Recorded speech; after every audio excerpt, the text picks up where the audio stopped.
Hashtag the Mongol Empire, the largest land empire in history.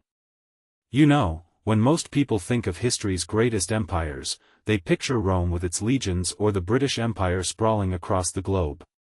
But here's the thing that blows most people's minds: the largest continuous land empire in human history wasn't built by any of those. It was built by a group of nomadic horsemen from the steppes of Central Asia, and at its peak, it covered an absolutely staggering amount of territory. We're talking about an empire so massive that you could ride a horse for months without leaving it. That's the Mongol Empire, and today we're diving into one of history's most extraordinary stories. So let's rewind to the late 1100s.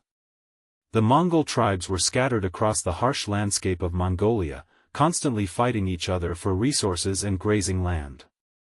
Life was brutal and fragmented. Then one man changed everything.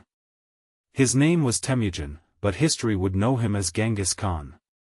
What made Genghis Khan different wasn't necessarily that he was a better warrior than everyone else, although he definitely was that.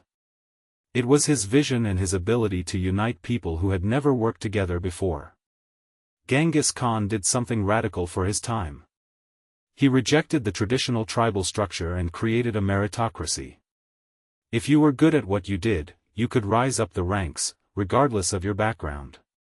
He also created a unified code of laws, called the Yasa, that applied to everyone equally. This was revolutionary. He brought together dozens of fractious tribes and created something unprecedented, a unified Mongol confederation. By 1206, he had consolidated power, and the Mongol conquests were about to begin. Now, when we talk about Mongol military success, we have to understand how they did it. The Mongols were incredible horsemen who grew up in the saddle. They could ride for days with minimal supplies, and their mounted archers were basically the medieval equivalent of special forces. But their real genius was in their tactics and their adaptation. They borrowed siege technology from other cultures, they used deception and psychological warfare, and they were willing to use gunpowder weapons when they encountered them. Most importantly, they were brutally efficient. They didn't fight for the sake of honor, they fought to win. If a city surrendered, they were often lenient. If a city resisted, they would level it as an example to the next city. It sounds harsh, but it was actually incredibly practical. The expansion was almost hard to believe. Genghis Khan started conquering the Jin dynasty in northern China around 1205. Then he moved west, taking Central Asian cities like Samarkand and Bukhara. These weren't just military victories, these were coordinated campaigns that showed strategic brilliance. By the time Genghis Khan died in 1227, the Mongol Empire already covered a vast territory, but his descendants would take it even further. This is where it gets really interesting.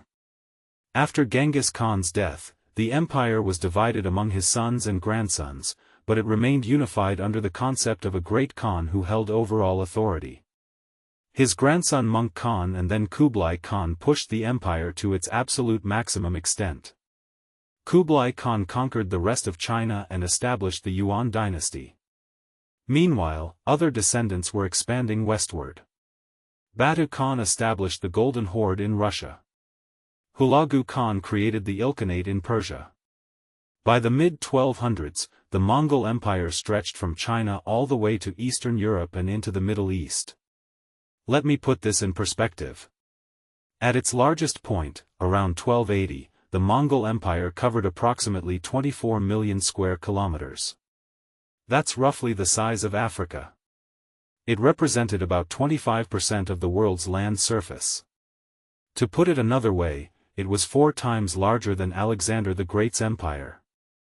The population under Mongol rule was somewhere around 100 to 120 million people. These numbers are almost incomprehensible. But here's the thing about the Mongol Empire that most people don't realize: it actually brought some real benefits to the world, despite the violence.